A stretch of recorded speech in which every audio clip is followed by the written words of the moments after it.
He has walked the earth for thousands of years, surviving wars, empires, and mutants alike.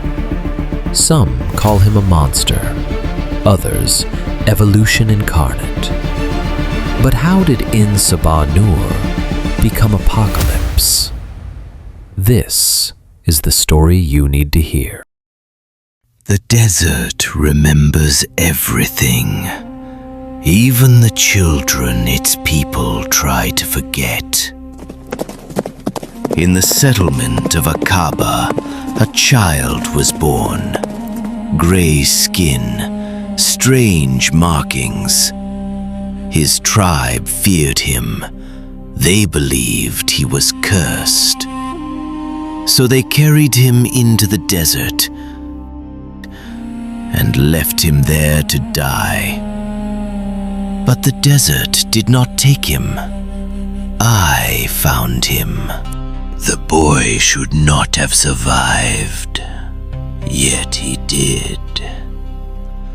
So I named him En Sabah Nur, the first one. I raised him in the harsh deserts of Egypt, teaching him the only truth the world obeys. The strong survive. We explored a hidden cave together. Ancient, forgotten. But the mountain betrayed us. The cave collapsed. Days passed. Baal, my teacher, died beside me. Alone in the darkness, something inside me awakened. My body changed, adapted, and I clawed my way back to the surface. At the time, I ruled Egypt. The world knew me as Rama-Tut. When I saw the mutant boy, I recognized his potential, power that could serve my empire. But the child refused me, so I ordered him destroyed. I served Rama-Tut as his general. When the mutant rebelled, I confronted him. I expected a child. Instead, I found something far more dangerous. He defeated me and transformed my body into living sand. From that day forward, I became his witness, his chronicler. When En Sabah Nur finally embraced his full power, Egypt changed forever. The pharaoh fell and a new age began. Nur's children walked among the people, inheriting fragments of his power. From them, he forged a dynasty. Clan Aqaba, named for the village that once abandoned him. Empires rose to challenge him. When the armies of Alexander the Great came, Nur welcomed the battle, not just to defeat his enemies, but to test his own clan. Because to Apocalypse, war had only one purpose: to prove who was strong enough to survive. Years later, En Sabah Nur traveled east. In ancient China, a powerful mutant had discovered something extraordinary. A celestial vessel, technology left behind by godlike beings. Nur defeated its guardian and claimed the ship for himself. Within it, he discovered knowledge beyond human comprehension and power beyond imagination. My name is Nathan Summers. Most people know me as Cable. I came from the future to stop Apocalypse before his rise. I fought my way through the Dark Riders first. One by one, they fell. Then I faced En Sabah Nur himself. The fight didn't last long. He severed my cybernetic arm and realized I wasn't entirely human. That moment of hesitation was all I needed. I raised my gun and put a bullet through Apocalypse's head. The shot should have killed him. But the celestial machine had already chosen its master. Cable carried a techno-organic virus. When their blood mixed, the virus infected Apocalypse. Instead of killing him, it allowed him to merge with the alien technology of the ship itself. I was reborn. Stronger. Eternal. I was no longer En Sabah Nur. I became Apocalypse. The celestial ship was rebuilding him, transforming En Sabah Nur into something far more dangerous. But I understood that technology better than he did. So I reprogrammed the ship and launched it into space. I knew he'd return someday, just not today. Apocalypse was not always alone. I stood beside him.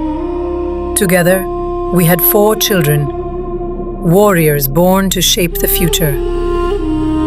He told me once that nothing endures. I should have listened more carefully. There was a time when Apocalypse did not rule from shadows. We lived on the living island of Okara, a place where mutants thrived, a place where our kind could grow strong, together. There we built a civilization, and there I became his wife. Together we had 4 children, 2 sons and 2 daughters. War, famine, pestilence, death. The world would one day know them as the first horsemen. But peace never endures. The island was torn apart by the Twilight Sword. Okara split in 2, and from the broken half came the demons of Amenth. They poured into our world like a plague. My family and our people stood against them, and the war began. The war lasted years, too many years. Eventually, even Apocalypse saw the truth. We could not win. The Daemon Lord Annihilation offered terms of peace. He spoke only to Genesis. But peace was a lie. So we made another choice. To save Earth, half of Okara would be sealed away, the land that became Arako. I would lead our children and our people into the breach. We would hold the demons back. I was not permitted to follow. They believed I was too weak to survive the crossing. Before Genesis left, she made me promise something. Use the time we buy you. Judge the world. Strengthen our people. So when the demons return, mutant kind will be ready. From that moment forward, I did exactly as she asked. I judged the world. And I remembered the lesson Baal once taught me. The strong survive. Across the centuries, I watched him move through history like a storm. Kingdoms rose, he tested them. Empires fell, he judged them weak. Whenever civilizations grew soft, weakness was never a choice. It was an ending. Even gods could be challenged. In the year 1013, I crossed paths with the mutant called Apocalypse. A formidable foe, I will grant him that. Our battle shook the earth and split the skies with thunder. In the end, neither of us claimed victory. Though I suspect he was quite relieved when I decided the fight had gone on long enough. By the 15th century, Apocalypse no longer moved through history alone. At his side rode the 4 horsemen, and behind them marched an army known as the Riders of the Dark. Their reputation grew so fearsome that many believed they were only a myth, a story told to frighten soldiers before battle. But in 1459, in the lands of Romania, the legend proved real. Apocalypse defeated Vlad the Impaler in single combat, and the man called Vlad would rise again as something far more terrible. Dracula. In 1859, Apocalypse found me in Victorian England, a scientist searching for proof that humanity was evolving. He offered me something irresistible. Time. Time to finish my work, in exchange for my loyalty. Nathaniel Essex believed mutation was humanity's future. I showed him he was correct. So I remade him, stripped away the weakness of mortality. The transformation was exquisite. Painful, yes, but enlightening. My old life died in that chamber, and from it, Mr. Sinister was born. Apocalypse believed himself inevitable, but even inevitability can be studied. For years, I searched for a mutant powerful enough to oppose him. Eventually, the answer became obvious. Two bloodlines, Scott Summers and Jean Grey. At the time, Jean Grey was thought to be dead, so I made a perfect genetic copy of her, Madeline Pryor. I gave her a history, a life, and placed her directly in Scott's path. Also, their union would produce the child I required, a mutant powerful enough to challenge Apocalypse himself. My servant believed he was creating a weapon.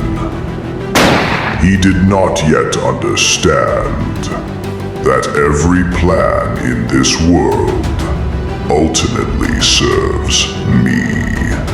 The warrior who fought Apocalypse in the celestial ship was the child created through Sinister's plan. In trying to destroy Apocalypse, Cable had helped create him. The circle was complete. Humanity fears me. They call me monster, tyrant, destroyer. But I am none of those things. I am evolution, and evolution cannot be stopped. The strong survive. And that is the origin of Apocalypse, one of the oldest and most dangerous mutants the world has ever known. The strong survive.